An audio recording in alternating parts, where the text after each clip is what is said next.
Hello and welcome back. Today I am going to be talking about all the books I read this fall.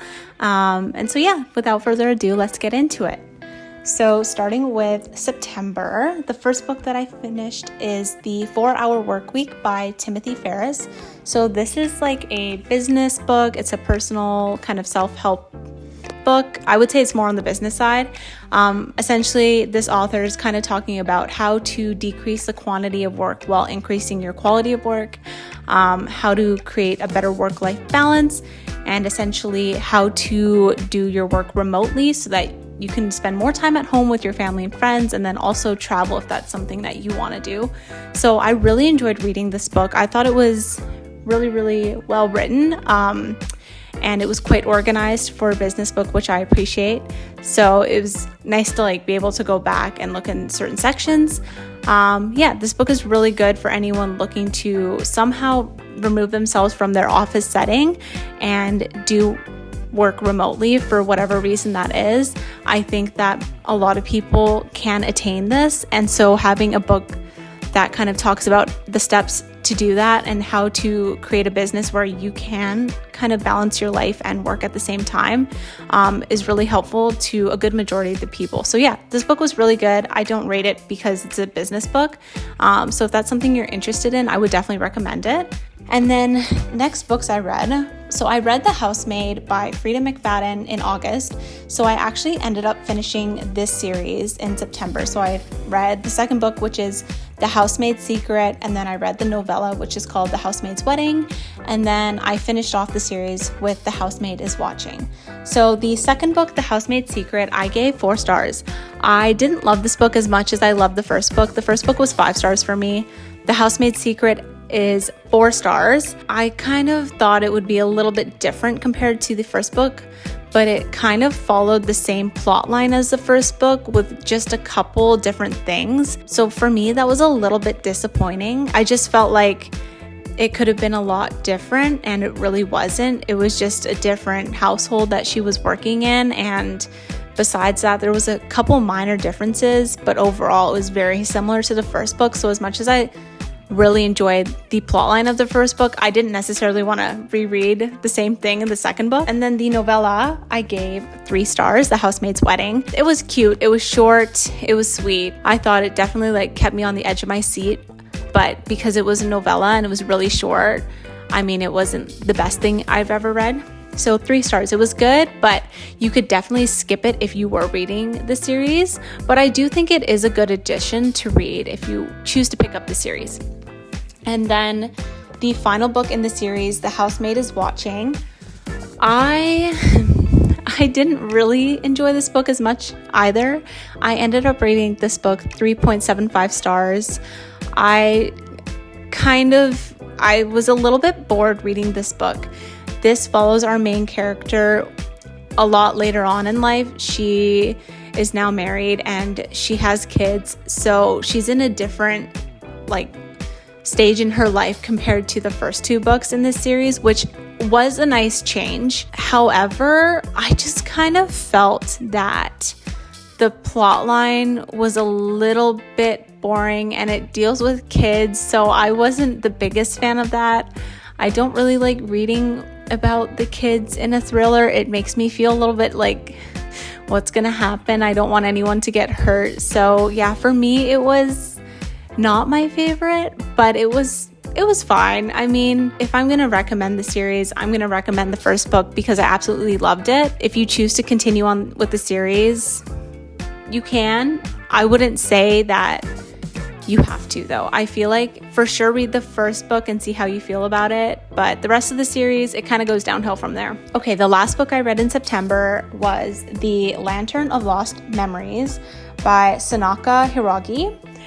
So this is a Japanese fiction book, and I chose to read this on my Kindle when I was actually in Japan in September. So it was a really nice book to read while I was in Japan because this book is set in Tokyo. I really, really enjoyed reading this book. I thought it was so cozy and it was really well written, beautifully written actually. So this deals with our main character who pretty much he deals with people that die.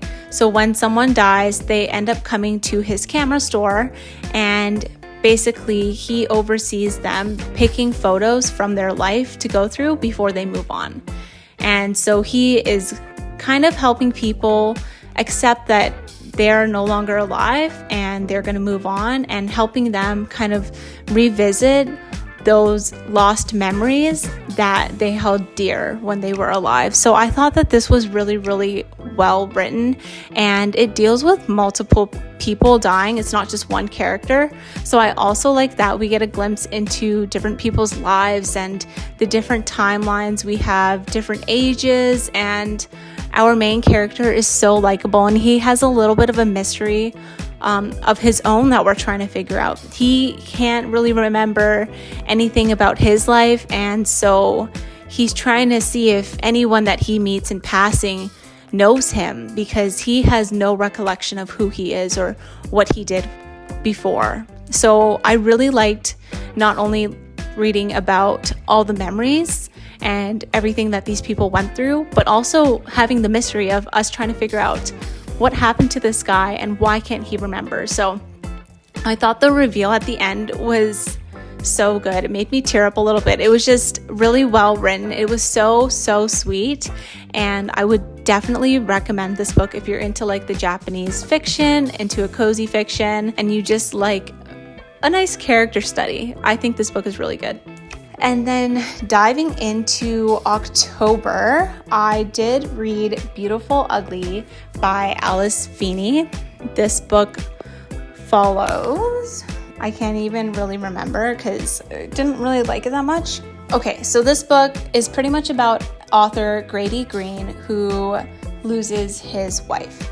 He is calling his wife as she's driving home, and all of a sudden she disappears. He hears on the phone that her brakes slam, she gets out of the car, and that's it. The police can't find her. No one knows what happened to her. So she's not dead, but she is missing, and she's been missing for some time.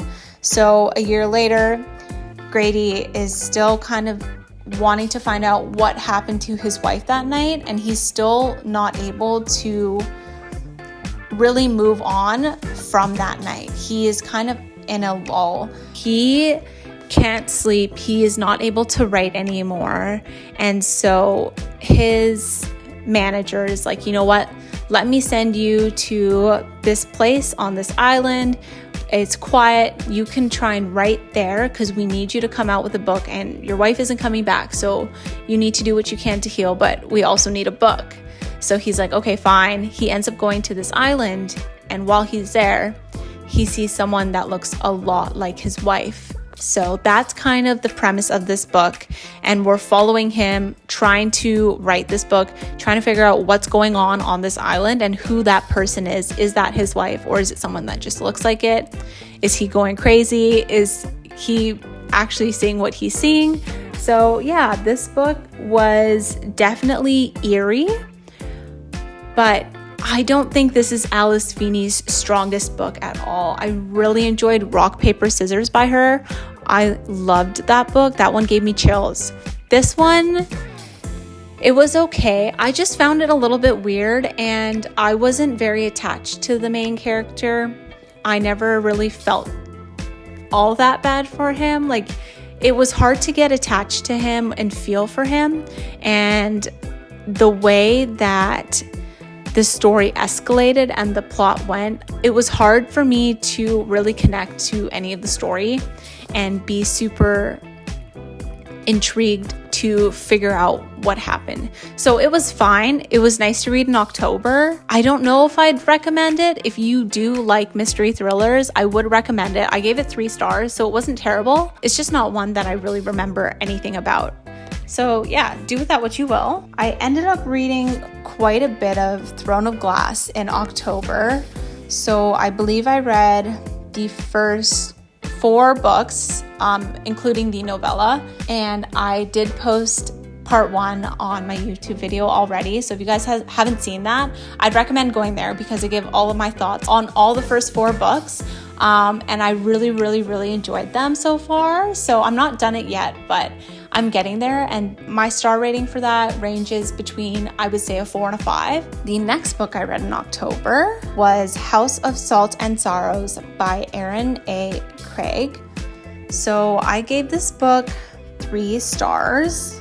So basically what this book is about, it's about this manor that's by the sea, and there are 12 sisters that live in this manor with their father. Their mother has passed, and what happens is some of the sisters start to die. So we are following one of the sisters who is trying to figure out why her sisters are dying. She thinks that they might have a curse on them. She doesn't think it's just by natural cause or just by accident. And the most recent death, she really strongly believes that it was not an accident. She thinks that someone killed her sister on purpose. So she is trying to figure out what is happening. She is following clues. She's working with some of her other sisters, but then all of a sudden she's starting to get these like ghostly visions, and she's not sure if they're real or fake. She's not sure if anyone else can see them. She's trying to figure it out, but she's very confused as to what's going on. I don't really remember too much about what happened in this. So yeah, she has these kind of ghostly visions, and she's becoming more and more suspicious. So we're following that storyline, and I would say for the good majority of the book, I was like, this is a bit slow. I was a little bit bored, I'm not gonna lie. I just felt like the pacing was off, and some of the details and plot lines weren't necessary to the story. However, I will say the end of this book, it did surprise me. Like, something did happen, and I actually was quite surprised. I did not guess the ending at all, or the mystery as to why these sisters started dying. So I thought that was a good plot twist and a good shocker. But besides that, the book was okay. Again, I kind of read it because it felt like a good spooky season read for October. But yeah, if you're interested in like the 12 Sisters retelling, I would recommend it. But outside of that, I don't know if the ending is worth reading the whole book. That's just my personal opinion. I think it was okay, but it's, again, not a book I'm gonna remember. So the last book I read in October was The Inheritance Games by Jennifer Lynn Barnes. I had the highest expectations for this book. I thought it was going to be amazing. I thought it was going to blow my mind. I have heard nothing but good things about this book. It is so hyped up all over the internet. So diving into this book, I was so ready to give this book 5 stars. I was like, this is going to be amazing. I ended up giving this book 2.5 stars. I did not like this book hardly at all. We are following I can't even remember our main character's name. We are following Avery, who inherits money from the richest man in the world. So this man passes away. Avery, who has no sort of relation with this 80-year-old billionaire, gets notified that she is now the sole inheritor of all of his estate, all of his money, everything. So we are following the mystery of her receiving this inheritance, and in order to fully receive this inheritance, she has to live in his manor where his daughters and his grandsons live. There are 4 grandsons, and she has to kind of solve these clues to figure out why she's the person inheriting all of his money. So we're following her living in this manor, finding these clues, kind of going throughout the house, interacting with these brothers, figuring out what exactly is going on. How did she end up here? And why did she end up here? And there is a little bit of a romance between her and one of the brothers, but it was like every other romance when there's two brothers involved. So it's like she kind of likes both of them, but she ends up going with one or over the other, but then she kind of like flip-flops. And to me, it was like kind of icky because both of the brothers that she was interested in are super likable. And I just think that it's such a repetitive romantic plotline that we see, like in The Summer I Turned Pretty, Vampire Diaries, so on and so forth, like My Life with the Walter Boys. Like, it's just so prominent, and I'm tired of reading about it. And to me, it felt like both of these brothers were so good, neither deserved to be treated kind of the way that they were. So that was really frustrating to read about, because I couldn't even root for one of the brothers because they were both super likable, and it just made me not like the main character even more because it felt like she was playing with both of them. So for me, that was more irritating than anything else. And I found that the mysteries, it was like kind of intriguing to read about, but not really. And the amount of explanations that we got were unsatisfactory. And Avery does have like an older half sister who reads as a 12-year-old. Like, she is the most immature person ever, but she's supposed to be the older sister and the guardian. But Avery is the one kind of keeping track of her and making sure she doesn't go off the rails and stuff. So that was super annoying to read about as well.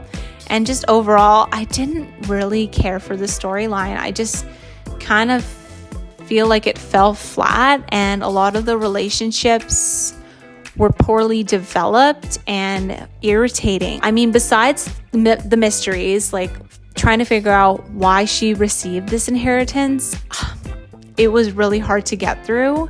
So yeah, I'm not going to be continuing that series just because it is more aggravating to read about.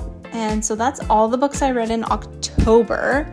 And then November was a very minimal reading month. I only read 2 books because I ended up having to move from Alberta to BC. So there was a lot going on in November, and I wasn't able to dedicate a lot of time to reading because of that, with the move and my new job and everything. So I did end up reading the 5th book in the Throne of Glass series. I finished reading Queen of Shadows by Sarah J. Maas, and I am filming part 2 for Throne of Glass, so I'll give more of my thoughts for this book on that video. I just won't talk about it too much here, but in short, I really love this book. And yeah, if you guys want to know my rating, you'll have to stay tuned for part 2 because I don't want to reveal it now. The last book I read in November, and the last book of this reading wrap up, is Wrong Place, Wrong Time by Gillian McAllister, and I gave this book 4.5 stars. I absolutely loved this book. It was so good. In fact, I might bump it up to 5 stars just because I have no critiques. Like, it was just perfect. So we are following Jen, who is a mom, and on midnight of Halloween, she is waiting for her 18-year-old son, Todd, to come home. So she's looking out the window, waiting for him to come home, and all of a sudden, she sees him walking down the street, and she notices a stranger is also walking down the street, and they are really close together. And she ends up witnessing her son stab this stranger. So she rushes out to try to save this stranger. She has no idea what happened. She has no idea what her son just did. And the stranger ends up dying. So we are following her trying to figure out what just happened. And the police end up coming and taking Todd into custody. So Jen is just reeling from this night that she's had. She's just witnessed her son kill someone, and she just doesn't know what to do, and she doesn't know what's happened. And her husband are just trying to protect their son, but they just saw him do something terrible. So Jen ends up falling asleep somehow, and she wakes up, but it's the day before. So her son hasn't yet murdered the stranger, but she knows that he will, and so she is trying to prevent this murder but every night she goes to bed, she wakes up another day, month, years in the past. And so she keeps going back further into the past, trying to stop this murder, trying to stop her son from destroying his life. And so she is figuring out a lot of things in her past that she just didn't pick up on before. And we get a lot of reveals about her son, about her husband that were just so surprising to me. And the development of this book, the plot was so good. I was just eager to keep reading. I kept flipping those pages because the further back into the past she went, the more we got to know and the more reveals we got. And oh my goodness, one of the reveals, jaw on the floor again. Like, it was so good. It was so good. I kind of get chills thinking about it just because the reveal, like, I don't know if I'm just dumb, but I never saw it coming. And so because of that, I love a good reveal. So yeah, this book was amazing and I would definitely recommend. That is all of the books I have read. I read 14 books this fall. I hope you guys enjoyed this video and I will see you guys in the next one soon. Bye.